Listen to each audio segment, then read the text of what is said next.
بسم اللہ الرحمن الرحیم۔ السلام علیکم ناظرین گرامی، کیسے ہیں؟ امید ہے کہ خیریت سے ہوں گے۔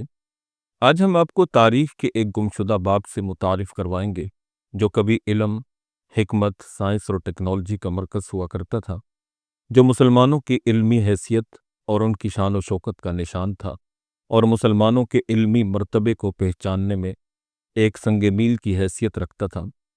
آج ہم ایک ایسے شہر کا ذکر کریں گے جو تاریخ کے دھندلکوں میں چھپ چکا ہے اور تاریخ کی گرد میں بالکل ناپید ہو چکا ہے، لیکن اس کا ماضی نہایت ہی روشن تھا، اس کا ماضی انتہائی شاندار تھا، اور اس کا ماضی انتہائی چمکدار تھا اور بہت ہی تابناک تھا۔ لیکن افسوس کہ مسلمانوں کی نااہلی اور بدعمالی کی بنا پر یہ نعمت مسلمانوں سے چھنی، اور مسلمانوں کی اس علمی میراث کو اہل یورپ نے اپنایا اور بام ترقی اور عروج تک آج وہ پہنچ گئے۔ تو ناظرین گرامی، آج ہم آپ کو لے چلتے ہیں اندلس کے اس شہر کی طرف جو کبھی علم و فن، تہذیب و ثقافت، طاقت اور سیاست کا گہوارہ تھا۔ عربوں نے اسے اشبیلیہ کہا اور دنیا آج اسے سیویلا کے نام سے جانتی ہے۔ یہ وہی شہر ہے جہاں کبھی اذان کی صدائیں بلند ہوتی تھیں، جہاں علم کے دیپ چلتے تھے، اور جہاں سے یورپ کی تاریخ نے ایک نیا رخ اختیار کیا۔ 711 عیسوی میں جب طارق بن زیاد اور موسیٰ بن نصیر کی قیادت میں مسلمان اندلس میں داخل ہوئے تو ان کے قدم اشبیلیہ تک پہنچے۔ کچھ ہی برس بعد یہ شہر اسلامی سلطنت کا حصہ بن گیا۔ دریائے وادی الکبیر کے کنارے ہونے کی وجہ سے یہ شہر نہ صرف ایک فوجی قلعہ بلکہ ایک بڑا تجارتی مرکز بھی بن گیا۔ 9ویں اور 10ویں صدی میں جب قرطبہ میں اموی خلافت کا چرچا تھا، اشبیلیہ بھی علم و فن کا مرکز بننے لگا۔ یہاں صنعت، تجارت اور علم کی روشنی پھیلنے لگی۔ 11ویں صدی میں اشبیلیہ میں بنو عباد کا قبضہ ہوا۔ ان کے حکمران المعتمد بن عباد نے شہر کو اندلس کا سب سے حسین مرکز بنا دیا۔ ان کے دور میں شاعری اور فنون لطیفہ کو غیر معمولی فروغ ملا، مگر اسی معتمد کے بعد المرابطین کے ہاتھوں شکست ہوئی اور اسے مراکش جلا وطن کر دیا گیا، جہاں اس کی موت بھی قید میں ہوئی۔ یہ اندلس کی تاریخ کا ایک المناک باب ہے۔ 11ویں صدی میں اشبیلیہ الموحدین کے قبضے میں آیا۔ یہ وہی دور تھا جب یہاں شاندار تعمیرات ہوئیں۔ اسی زمانے میں جیرالڈ مینار بھی تعمیر ہوا، جس کو جیرالڈ ٹاور بھی کہا جاتا ہے، جو دراصل مسجد کا مینار تھا۔ آج یہ چرچ کے گھڑیال ٹاور میں بدل دیا گیا ہے، لیکن اس کی بنیادیں آج بھی اسلامی فن تعمیر کی گواہی دیتی ہیں۔ الموحدین کے دور میں اشبیلیہ کو کئی فتنوں اور بغاوتوں کا سامنا کرنا پڑا، لیکن یہ شہر اپنی علمی حیثیت برقرار رکھنے میں کامیاب رہا۔ اسی وقت اشبیلیہ میں بڑے بڑے علماء اور فلسفیوں نے قیام کیا، جن میں ابن رشد اور ابن جبیر جیسے نام بھی شامل ہیں۔ 1248 میں فرڈینینڈ سوم آف کیسٹائل نے اشبیلیہ کا محاصرہ کیا۔ کئی ماہ تک شہر گھرا رہا، حتیٰ کہ مسلمانوں کو ہتھیار ڈالنے پڑے۔ محاصرہ ختم ہونے کے بعد ہزاروں مسلمانوں کو جلا وطن کر دیا گیا، مساجد کو چرچوں میں بدل دیا گیا، اور سب سے بڑی مسجد کو گرا کر اس کی جگہ پر کیتھیڈرل آف سیویلا تعمیر کیا گیا، جو آج یورپ کی سب سے بڑی گرجاگاہوں میں شمار ہوتی ہے۔ محاصرے کے دوران اشبیلیہ کے مسلمانوں نے زبردست مزاحمت کی، لیکن جب پانی اور خوراک ختم ہو گئی تو اہل شہر نے صلح کی شرائط پر شہر دشمن کے حوالے کیا۔ یہ وہ دن تھا جب اشبیلیہ کی فضا میں پہلی بار اذان کے بجائے گھنٹیاں بجنے لگیں۔ ناظرین گرامی، اشبیلیہ کی اصل عظمت اس کے علمی مقام میں چھپی تھی۔ یہاں بڑے بڑے مدارس اور کتب خانے قائم تھے۔ اشبیلیہ کے ایک کتب خانے میں 4 لاکھ مخطوطات محفوظ تھے۔ مخطوطات وہ کتابیں ہوتی ہیں جو ہاتھ سے لکھی ہوتی ہیں۔ فقہ، فلسفہ، منطق، طب اور فلکیات یہاں پڑھائے جاتے تھے۔ یورپ کے کئی بڑے علماء نے براہ راست یا بالواسطہ اشبیلیہ کے علماء سے ہی علم حاصل کیا۔ ناظرین گرامی، آپ سوچ رہے ہوں گے کہ مسلمانوں کے اس عظیم مرکز جو کہ اپنی علمی اور سائنسی حیثیت کو پوری دنیا میں منوا چکا تھا، اس کو زوال کیوں کر پیش آیا؟ تو ناظرین گرامی، یہ وہ چیزیں ہیں جو کہ مسلمانوں کے اندر ہمیشہ سے پائی جاتی رہی ہیں۔ چنانچہ سرسری طور پر ہم ان امور پر اور ان وجوہات کے اوپر تھوڑی سی روشنی ڈالتے ہیں کہ جو اشبیلیہ، غرناطہ اور اندلس کے زوال کا سبب بنے۔ اشبیلیہ کے حکمرانوں، خاص طور پر بنو عباد کے دور میں، دربار میں عیش و عشرت، شاعری اور موسیقی کو غیر معمولی مقام ملا۔ معتمد بن عباد خود ایک شاعر بادشاہ تھا، لیکن جب حکمران اور عوام دنیا پرستی میں ڈوب جائیں تو ان کی طاقت کمزور ہو جاتی ہے۔ یہی وہ وقت تھا جب دشمن طاقتیں مسلمانوں کے ضعف کو دیکھ کر حملہ آور ہوں۔ اندلس کے مسلمان کئی چھوٹی چھوٹی سلطنتوں میں بٹ گئے تھے، جنہیں ملوک الطوائف کہا جاتا ہے۔ ہر شہر کا ایک الگ بادشاہ تھا، اور یہ بادشاہ ایک دوسرے کے خلاف عیسائی اور غیر مسلم طاقتوں سے اتحاد کر لیتے تھے۔ اشبیلیہ بھی اسی انتشار کا شکار ہوا۔ مسلمانوں نے دشمن کے مقابلے میں آپس میں ایک دوسرے کو کمزور کرنے پر زیادہ زور دیا۔ 11ویں اور 12ویں صدی میں شمالی اسپین کی عیسائی ریاستیں کیسٹل، آرگون، لیون اور نوارے آہستہ آہستہ مضبوط ہوتی گئیں۔ ان کے حملے مسلسل بڑھتے گئے۔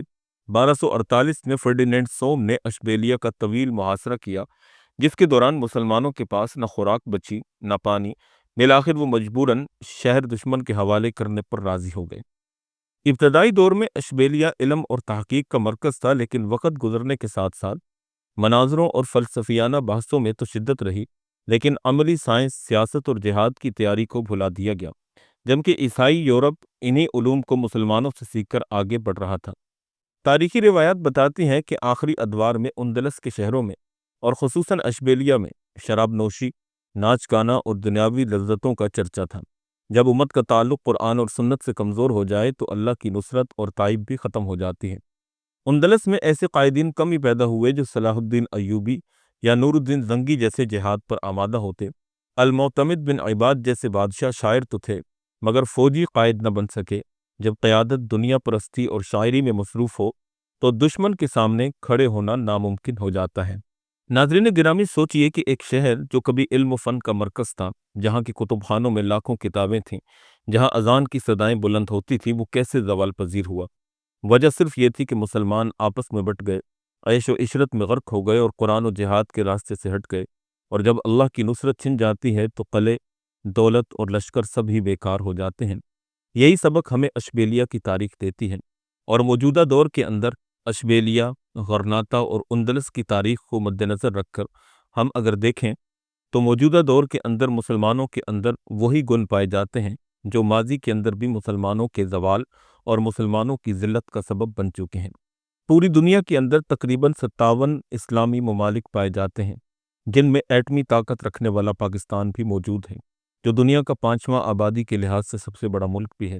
وہیں پر سعودی عرب، کویت، عراق، قطر، اس کے علاوہ UAE اور دیگر اسلامی ممالک جیسے لیبیا، مصر وغیرہ شامل ہیں۔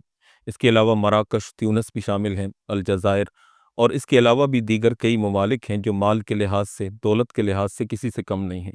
لیکن کیا مسلمان آپس میں متفق ہیں؟ کیا مسلمان آپس میں اتفاق اور اتحاد سے ہیں؟ کیا مسلمان قرآن اور سنت کی چھتری تلے جمع ہیں؟ کیا توحید اور رسالت کے پرچم کے نیچے مسلمانوں میں اتحاد اور اتفاق پایا جاتا ہے؟ کیا آج مسلمان اللہ کی رسی کو مضبوطی سے تھامے ہوئے ہیں؟ کیا آج وہ موسیقی، شراب نوشی، زناکاری، بدکاری اور عیاشی کے اندر ڈوبے ہوئے نہیں ہیں؟ کیا ان کے مال و دولت صرف دنیا کے دکھاوے اور دنیا کی چمک دمک کے لیے نہیں ہے؟ جس کی موجودہ مثال قطر کے اوپر اسرائیلی حملہ ہے۔ آپ دیکھ لیجئے، قطر دنیا کے امیر ترین ممالک میں سے ایک ملک ہے، جس کے پاس انویسٹمنٹ کے نام پر پوری دنیا کے اندر ایسٹس موجود ہیں۔ پوری دنیا میں شاید ہی کوئی ایسا ملک ہو جہاں پر اس کی انویسٹمنٹ موجود نہ ہو۔ اس کے علاوہ تیل کے بے پناہ ذخائر وہاں پر موجود ہیں۔ کچھ سال قبل فیفا کا عالمی فٹ بال ورلڈ کپ قطر نے اس کی میزبانی کی اور وہاں پر منعقد ہوا، جس پر اربوں خربوں ڈالر انہوں نے لگائے۔ اس کے علاوہ امریکہ، یورپ اور دیگر یورپی ممالک کے ساتھ ان کے کیسے اچھے تعلقات ہیں، جس کو بیان کرنے کی یہاں ضرورت نہیں، پوری دنیا جانتی ہے۔ لیکن اس سب کے باوجود ان کی فوجی طاقت کیا تھی؟ کیا اسرائیل ان پر حملہ کرتے ہوئے ایک منٹ کے لیے بھی ہچکچایا؟ کیا اسرائیل کو یہ خوف محسوس ہوا کہ قطر کی طرف سے مجھے جوابی حملے اور جوابی کارروائی کا بھی سامنا کرنا پڑ سکتا ہے؟ یقیناً نہیں۔ اس نے بلا جھجک قطر کے اوپر حملہ کیا اور اس کے اربوں خربوں ڈالر کے ایسٹس کو تباہ اور برباد کر دیا، اس کی سلامتی کو چیلنج کر دیا۔ لیکن کیا قطر کے مال، دولت، سونے، چاندی اور انویسٹمنٹس اس کے کچھ کام آئی؟ تو ناظرین گرامی، تاریخ ہمیں بار بار سبق دیتی ہے۔ زمانہ ماضی ہمارے حال سے جڑا ہوا ہے۔ وہ قومیں یقیناً ترقی کرتی ہیں جو قومیں اپنے ماضی سے سبق سیکھ کر آگے چلتی ہیں۔ جب اشبیلیہ، اندلس اور غرناطہ کے مسلمان آپس کی چپقلشوں میں پڑے ہوئے تھے، آپس کے ساتھ درفت و گریبان تھے، ایک دوسرے کی ٹانگیں کھینچنے میں مصروف تھے، وہیں پر یورپی، عیسائی اور غیر مسلم اقوام اپنی تعمیر، ترقی، دفاع اور اپنے ڈیفنس کے اندر بھرپور انویسٹمنٹ کر کے اس کی تیاری کے اندر لگی ہوئی تھی۔ اور نتیجہ کیا نکلا؟ غرناطہ، اشبیلیہ، اندلس کی شکل میں مسلمانوں نے جو ایک علمی سامراج کھڑا کیا تھا، وہ چند ہی سالوں میں مسلمانوں کے ہاتھ سے نکل گیا اور غیر مسلم اقوام کے ہاتھ میں چلا گیا۔ مساجد ویران ہو گئیں، کتب خانے اجڑ گئے، خانقاہیں تباہ ہو گئیں اور مسلمان ذلت اور رسوائی کا نشان بن کر رہ گئے۔ بہرحال یہ تو اشبیلیہ اور قرطبہ اور اندلس وغیرہ کی مختصر تاریخ تھی اور اس کے اسباب تھے جو مسلمانوں کے زوال کا سبب بنے۔ اس کے باوجود اس جگہ نے ایسے لوگوں کو پیدا کیا جو علم میں اور فلسفے میں اور مختلف فنون کے اندر اپنا ایک نام بنا کر گئے۔ چنانچہ انہی شخصیات کے متعلق ہم آخر میں تھوڑی سی تفصیلات آپ کے سامنے بیان کر دیتے ہیں، جس سے آپ کو اندازہ ہوگا کہ اشبیلیہ کے اندر کیسے کیسے محقق اور کیسے کیسے پڑھے لکھے فاضل لوگ پیدا ہوتے رہے۔ چنانچہ سب سے پہلا نام تو المعتمد بن عباد ہی کا ہے، جو کہ بادشاہ بھی تھا، جس کا زمانہ 1040 سے 1095 عیسوی کے درمیان تھا۔ یہ اشبیلیہ کا حکمران اور شاعر تھا اور اپنے دربار کو علمی اور ادبی گہوارہ بنا دیا تھا۔ دوسرے نمبر پر ابن عبدون تھا، جس کا زمانہ 1135 عیسوی کا ہے۔ یہ شاعر اور ادیب اور المقتدر بن عباد کے درباری شاعر تھا۔ اس کے علاوہ سب سے مشہور شخصیت جو اشبیلیہ کی پہچان ہے، اس کا نام ابن رشد ہے۔ ابن رشد کے متعلق ہم ایک الگ سے تفصیلی ویڈیو بھی آپ کے سامنے پیش کریں گے، یہاں صرف ان کا مختصر سا تعارف کروا دینا مقصود ہے اور اشبیلیہ سے ان کا تعلق بتانا مقصود ہے۔ چنانچہ ان کا زمانہ 1126 سے 1198 عیسوی کے درمیان ہے۔ یہ بہت بڑے فلسفی، طبیب اور قاضی تھے۔ ان کی کتابیں یورپ کی نشاط ثانیہ کی بنیاد بنی۔ اسی طرح ابن جبیر نامی شخصیت بہت بڑی شخصیت تھے، جن کا زمانہ 1145 سے 1217 کے درمیان کا ہے۔ یہ مشہور سیاح تھے جنہوں نے مکہ، مدینہ، شام اور عراق کے سفر نامے لکھے۔ اسی طرح ابن العطار الاشبیلی یہ 12ویں صدی عیسوی کے محدث اور فقیہ تھے۔ ابو بکر بن طفیل اور ابن طفیل جیسے فلسفیوں کے اثرات بھی اشبیلیہ میں محسوس کیے جا سکتے ہیں۔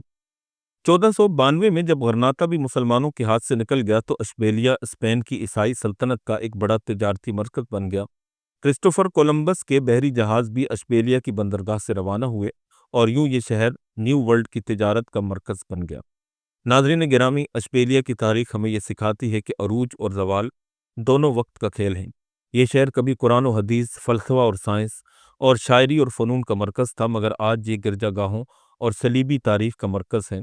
لیکن جیرالڈ کا مینار آج بھی کھڑا ہے اور وقت کی گواہی دیتا ہے کہ یہاں کبھی اسلام کی روشنی پھیلی تھی اور اشبیلیہ کبھی مسلمانوں کا تھا۔ ناظرین گرامی، آپ کو اشبیلیہ کی مختصر تاریخ سن کر کیسا لگا؟ امید ہے کہ آپ کو بہت کچھ نیا سیکھنے اور جاننے کو ملا ہوگا۔ اگر آپ کو ہماری آج کی ویڈیو پسند آئی ہو تو ہمارے ساتھ مزید ایسی معلوماتی، اصلاحی اور تاریخی ویڈیوز کے لیے جڑے رہیے۔ اس کے لیے ہمارے چینل کو سبسکرائب ضرور کر دیجئے اور ساتھ میں موجود گھنٹی کے بٹن کو ضرور پریس کر لیجئے تاکہ ہماری نئی آنے والی ویڈیوز کے نوٹیفیکیشنز آپ تک بر وقت پہنچتے رہیں۔ اپنا بہت سا خیال رکھیے گا۔ اللہ نگہبان۔